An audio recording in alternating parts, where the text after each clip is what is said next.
chão da cozinha. Olha, se você ficar aí, você deve ver. Por quê?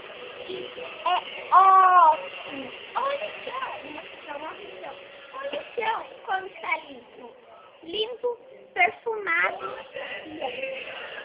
Não estou de aqui não. Estou aqui apenas a flor. Olha, como? Só apenas R$ 9. Vou te comprar.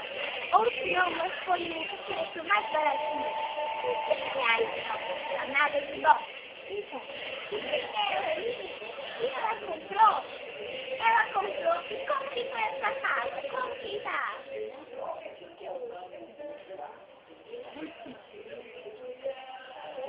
É mentira. Porque ela me confundiu.